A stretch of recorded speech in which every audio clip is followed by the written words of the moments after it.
নমস্কার বন্ধুরা, কৃষি কিচেনে সবাইকে স্বাগত। আজ আমি একটা ভেন্ডি পেঁয়াজ দিয়ে দারুণ স্বাদের রেসিপি বানাচ্ছি। চলো দেখে নিই আমি কিভাবে বানাচ্ছি।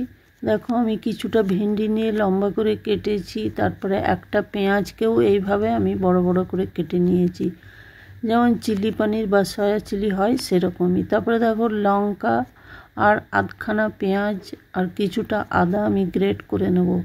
এটা কিন্তু গ্রেট করে নিতে হবে, তোমরা মিক্সিতেও করতে পারো, কিন্তু বাটাটা কিন্তু একটু দরদরা টাইপের করলে বেশি ভালো হয় এরকম তরকারিতে। আমি কিন্তু একটা গ্রেটার দিয়ে গ্রেট করে নিচ্ছি পেঁয়াজ, আদা আর লঙ্কাটা। দেখো, আমার গ্রেট হয়ে গেছে। গ্রেট হয়ে যাওয়ার পর একটা প্লেটের মধ্যে আমি তুলে নিলাম। তারপরে ওর মধ্যে কিছুটা টমেটো, মোটামুটি একটা বড় সাইজের আর আধখানা টমেটো আমি গ্রেট করে নেবো এইভাবেই। দেখো, একটু বেশ মোটা মোটা থাকবে, দানা দানা। তারপর দেখো, এদিকে একটা কড়াই চড়িয়ে আমি তার মধ্যে সর্ষের তেল দিয়ে দিলাম। সর্ষের তেলটা গরম হয়ে যাওয়ার পরে দেখো, ওই যে পেঁয়াজগুলো আমি বড় বড় করে টুকরো করে কেটে রেখেছি খোসা ছাড়িয়ে, সেইগুলোকে আমি হাই ফ্লেমে কিন্তু ভেজে নেব। হাই ফ্লেমে ভাজলে কী হবে, একটু বেশ মুচমুচে হবে, তাহলে কিন্তু তরকারিটা খেতে ভীষণভাবে ভালো লাগবে। বেশ খানিকক্ষণ ধরে আমি উল্টে পাল্টে ভেজে নেব। এই ধরনের তরকারি তোমরা ভাত, রুটি, পরোটা সব জিনিসের সঙ্গে খেয়ে নিতে পারো। আর এই তরকারিটা একটু চটপটা হয়, যার জন্য খেতেও ভীষণভাবে ভালো লাগে। দেখো, আমি হাই ফ্লেমে এটাকে বেশ খানিকক্ষণ ধরে নেড়ে চেড়ে নিলাম। এটা ভাজা আমার হয়ে গেছে। হয়ে যাওয়ার পর একটা আমি প্লেটের মধ্যে উঠিয়ে নিলাম। তারপরে ওই তেলটার মধ্যেই আমি আর তেল দিইনি, ওই তেলের মধ্যেই ভিন্ডিটাও আমি ভালো করে ভেজে নেব। ভিন্ডিটা একটু ভালো করে ভেজে নিলে কি হয়, ভিন্ডির যে একটা কাঁচা গন্ধ সেটাও চলে যাবে, আর ভিন্ডিটা খেতেও ভীষণভাবে ভালো লাগবে। তারপরে দেখো, ভিন্ডির সবুজ ভাবটা রাখার জন্য আমি ওর মধ্যে একটুখানি হলুদ দিলাম। না হলে কিন্তু ভিন্ডিটা হলুদ না দিলে এটা কালো কালো হয়ে যাওয়ার একটু সম্ভাবনা থাকে অনেক সময়। যদি হলুদ দিয়ে ভাজা হয় তাহলে ভিন্ডিটা সবুজের পরিমাণটা অনেকটাই থেকে যায়। দেখো, ভিন্ডিটাও আমার ভাজা ভাজা প্রায় হয়ে এসছে।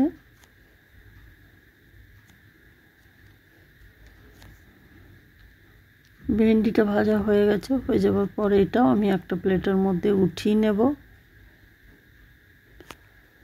উঠিয়ে নেবার পরে দেখো, ওই কড়াইটার মধ্যেই আমি আরও কিছুটা সর্ষের তেল দিয়ে দিলাম। মোটামুটি ছোটো চামচের 2 চামচের মতো সর্ষের তেল দিয়ে 1 চামচ আমি গোটা জিরে ফোড়ন দিয়ে দিলাম। তারপরে 1 চামচ ছোটো চামচের হিং দিয়ে দিলাম। এটা বেশ একটু ফুটে উঠবে বা ভাজা ভাজা হয়ে যাবে, একটু খুন্তি দিয়ে নেড়ে দিলাম আমি ততক্ষণই, যতক্ষণ না গোটা জিরেটা একটু ভাজা ভাজা হয়ে যায়। তারপর দেখো, ওইদিকে যে পেঁয়াজ, আদা আর লঙ্কাটা আমি গ্রেট করে রেখেছি সেটা আমি দিয়ে দিলাম। দিয়ে দেওয়ার পরে বেশ খানিকক্ষণ ধরে এটা আমি ভেজে নেব। এটাকে কিন্তু খুব ভালো করে ভেজে নিতে হবে পেঁয়াজটা। তোমরা যদি চাও তো এর মধ্যে রসুনও দিতে পারো, কিন্তু ভেন্ডির তরকারিতে আমি সাধারণত রসুনটা দিই না, কারণ কি ওর একটা কাঁচা গন্ধ চলে আসে। তারপর দেখো, পেঁয়াজটা ভাজা ভাজা প্রায় আমার অনেকটা ভাজা হয়ে গেছে। তারপর আমি ওইদিকে যে টমেটোটা গ্রেট করে রেখেছি সেই টমেটোটাও আমি এটার মধ্যে দিয়ে দেবো। দিয়ে দেওয়ার পরে বেশ খানিকক্ষণ ধরে এটাকেও আমি ভেজে নেব। ভাজতে ভাজতে টমেটোর যে কাঁচা ভাব সেটাও চলে যাবে, আর এর মধ্যে আমি হালকা জল দিয়ে দিয়ে ভেজে নিলাম। ভাজতে ভাজতে দেখো, আমি ওর মধ্যে পরিমাণ মতো নুন দিয়ে দিলাম, 1 চামচ হলুদ দিয়ে দিলাম, 1 চামচ জিরে গুঁড়ো, 1 চামচ ধনে গুঁড়ো আমি দিলাম, আর খুবই ছোটো চামচের 1/2 চামচ আমি কাশ্মীরি লঙ্কার গুঁড়ো দিলাম। গুঁড়ো মশলাটা দিয়ে দেওয়ার পরে আমি একটুখানি 1 কাপের মতো জল দিয়ে মশলাটা আরও কষে নিলাম। গুঁড়ো মশলায় একটু জল দিলে কষতে ভীষণ ভালো হয়, আর কষাটাও খুব ভালো হয়, না হলে কিন্তু পুড়ে যাওয়ার সম্ভাবনাটা বেশি থেকে যায় জল না দিলে। তারপরে দেখো, এটা খুব ভালো করে আমি কষে নেব।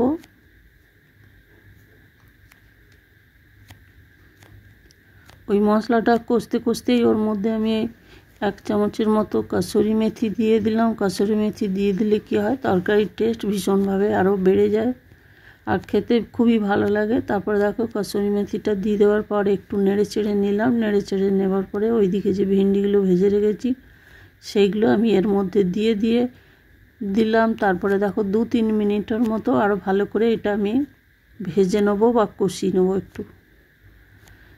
তারপরে দেখো কষানো হয়ে গেছে। কষানো হয়ে যাওয়ার পর আমি ওই যেটা